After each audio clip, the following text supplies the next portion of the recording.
السلام عليكم، ازيكم يا حبايبي؟ اللهم صل على سيدنا محمد عليه افضل الصلاة والسلام. الا بذكر الله تطمئن القلوب. عملنا بقى الزبدة القمر دي، عملناها من تحويشنا وش اللبن، من اللبن القشطة اللي كانت بتطلع كده، كنا بنحوشها وعملنا منها الكمية دي ما شاء الله تبارك الله. بصوا عاملة ازاي، بس هي لسه مجمدتش معايا قوي اهي. بسم الله الرحمن الرحيم. بصوا اهي جميلة، تستخدميها بقى تسيحيها، تستخدمي منها كده على الرز المعمر. لو عجبك الفيديو ما تنسيش تشتركي معايا وتعملي لي شير او لايك، ويلا بينا نشوف مع بعض عملنا الزبدة دي ازاي. طبعا الطريقة كلنا بنعرف نعملها، انا هوريكم بس خطوات بسيطة كده من الحاجة اللي انا عملتها.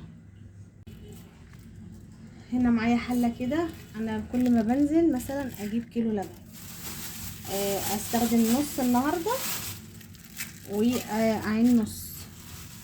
افضل مثلا كل يوم على النظام ده. بجيب مثلا كيلو، وساعات ما استخدمش لبن، اقوم بصوا مكيسه زي ما هو كده في الفريزر اهو. كل مثلا منزل اجيب لبن كده، بس اجيبه نصاص، خلي الراجل يعبيهولي نصاص كده زي ما انتم شايفين بالمنظر اللي انتم شايفينه كده. اخد اللي هستخدمه واللي يتفضل زي ما انتم شايفين، النص اقوم راكناه في الفريزر، مستخدمتوش احطه في الفريزر لحد ما بكون بقى شويه كده من اللبن، وبقوم جايبه حله زي ما انتم شايفين كده وبفضيه وبغليه واغطيه واحطه في التلاجة يصبح تاني يوم. بتشيل الوش بتاعه، بناخد القشره بتاعته نحطها في علبه نستخدمها في اكلات، نستخدمها في حاجات، واللبن بنكيسه تاني ونعينه لاستخدامنا تاني. دي فكره من الافكار بتاعه التوفير، او لما بتنزلي مثلا بيبقى معاكي وفر ولا حاجه اللبن، بتجيبي زي ما انا بجيب كده نص زياده، كيلو زياده، لحد بقى ما بحوش عندي كميه كده. بسم الله الرحمن الرحيم اهو، وبغليه مره واحده. مش شرط تجيبي كل يوم كيلو وتغليه عشان تاخدي منه الوش، لا، ممكن تجيبي الاستخدام اللي عندك وتجيبي نص زياده وتركنيه، تجيبي كيلو زياده وتركنيه اهو.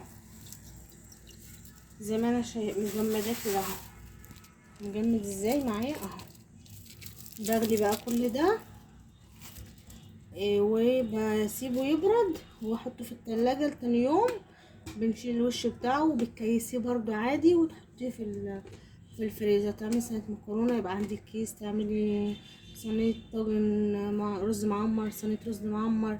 احتاجتي اللبن لأي حاجة بتستخدميها، احتاجتي معلقة قشطة ولا حاجة تحطها في رز بلبن، تحطها على صينية مكرونة، تحطها في أي حاجة في معجنات. دي الفكرة اللي أنا بستخدمها ودي الطريقة اللي أنا بستخدمها. وياريت لو عجبك الفيديو ما تنسيش تشتركي معايا وتعملي لي شير أو لايك. وبشكر كل الناس اللي بيتابعوني على قناة اليوتيوب، والناس الجداد اللي دخلت بشكركم من كل قلبي وبحبكم. ربنا يا رب يدومكم في حياتي، والف شكر لكم على كل كلمة حلوة بتقولها لي. ربنا يسعدكم ويسعد قلوبكم يا رب. بصوا بقى، ده اللبن اللي احنا غليناه. كل ما بغلي لبن 2 كيلو 3 كيلو لازم تغلي كمية عشان ايه؟ تشيل الوش بتاعه. انا خدت بقى الوش ومسكته جمعته كده زي ما انتم شايفين كده، ولميت القشطه كلها على بعضها ومسكتها كده ايه، ربيتها زي ما انتم شايفين كده. وهعملها ايه؟ نعمل منها بقى الزبده اهي، كور كده زي ما انتم شايفين. دي ميه عندي مجمده اهي مفرزه اهي، دي ميه ساقعه، احطها كده في الميه الساقعه اهي، وبعوز ايدي كده عشان ايه؟ اخد اجمعها كده. انت ممكن تجمديها شويه، عشان انا ايه ما جمدتهاش. ممكن تحطها شويه في الفريزر، تحطها شويه تجمديها اهي.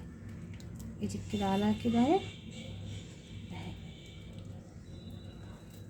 احطها برضو في الميه الساقعه كده اهي.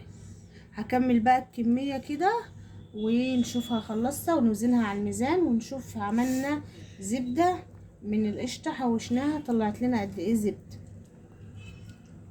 بصوا ده الشرش كده او اللي بيطلع من الزبده ده، انا مش هرميه بصراحه يعني. انا هاخده كده احطه في كيس واحطه ايه في الفريزر، لما اجي اعجن قرص اعجن اي حاجه طريه هضيفه معاها. وهنوزن بقى الزبده. بصوا ما شاء الله عملت لي كور كده صغيره زي ما انتم شايفين اهو. هشيلها بقى من الميه دي ونوزنها ونشوف عملت لنا قد ايه. نشوف الكميه دي قد ايه معايا من وش اللبن. بسم الله الرحمن الرحيم. بصوا دي على الميزان كده 100 جرام اهي، 102 او 3. هنشوف بقى وش اللبن عمل لنا زبده قد ايه. بسم الله الرحمن الرحيم.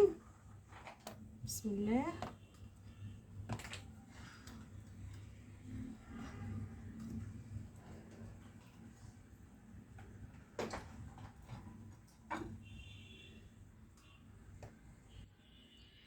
دول اللهم صل على سيدنا النبي.